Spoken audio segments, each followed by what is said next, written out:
Avec Claude Janvier à Librairie Vincent, hein, comme tous les samedis, toujours les meilleurs en dédicace pour le best-seller Les Démasqués qui dirige réellement le monde. Allez, on va mettre les pieds dans le plat. Qui dirige le monde? Eh bien, la grande finance internationale, BlackRock, Vanguard et State Street.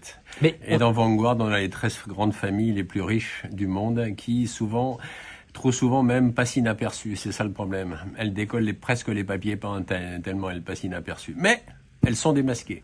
Elles sont enfin démasquées parce que de plus en plus même d'économistes dits mainstream en parlent. Ça veut dire que voilà, elles n'arrivent plus à se cacher comme elles pouvaient le faire avant. C'est vrai, elles arrivent de moins en moins à se cacher et c'est bien effectivement de mettre le doigt dessus parce que ce sont elles qui contrôlent finalement tout et ce sont elles qui, au moyen de fondations et de valets ultra friqués comme Bill Gates, Soros, etc., sapent les valeurs culturelles, sociales, religieuses et spirituelles de nos sociétés. C'est ça le problème. Mais qu'est-ce qui fait justement qu'elles ont été démasquées? Qu'est-ce qui fait qu'elles ne se cachent, qu'elles n'arrivent plus à se cacher, qu'elles n'ont plus ces possibilités? Au bout d'un moment, les preuves étaient là, fallait les assembler. C'est ce que j'ai voulu montrer au travers de mon livre. Et en fait, à partir du moment où on assemble les preuves, on se rend compte qu'elles sont bien là, ces grandes familles, elles sont bien réelles et qu'elles agissent vraiment dans l'ombre.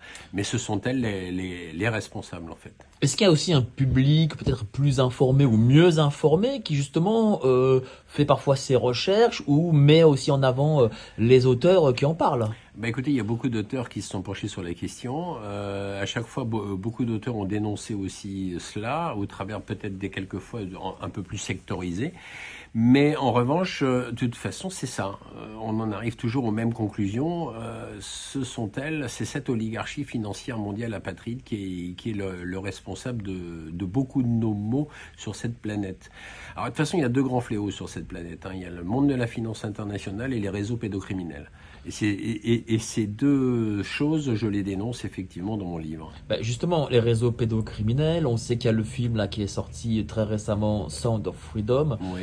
T'as compris ce boycott de ce film? Par exemple, je crois qu'il n'y a que 2 ou 3 cinémas parisiens qui le diffusent. C'est quand même bizarre. C'est vrai, ça remet pas mal de choses en question, hein, ça dénonce un certain nombre de choses. Personnellement, j'ai une amie qui a réussi à le faire venir à Rouen.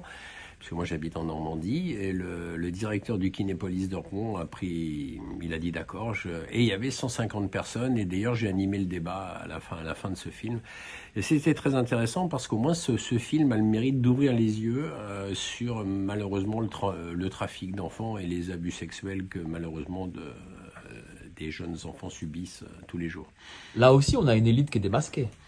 Absolument, mais pas que, parce que la pédocriminalité ne touche pas que les élites, elle touche malheureusement toutes les couches sociales de nos sociétés, mais il est évident quand même qu'une bonne partie des élites en croquent, entre guillemets, et malheureusement d'ailleurs, et effectivement il faut vraiment le dénoncer sans relâche.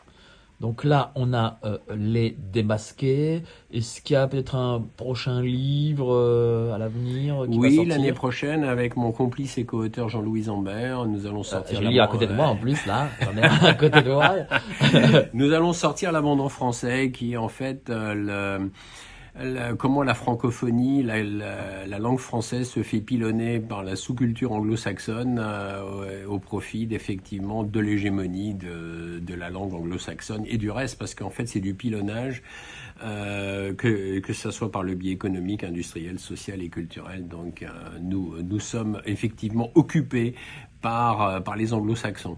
Donc Claude Janvier, Les Démasqués chez K Édition, et j'espère bientôt un samedi matin sur Radio Courtoisie.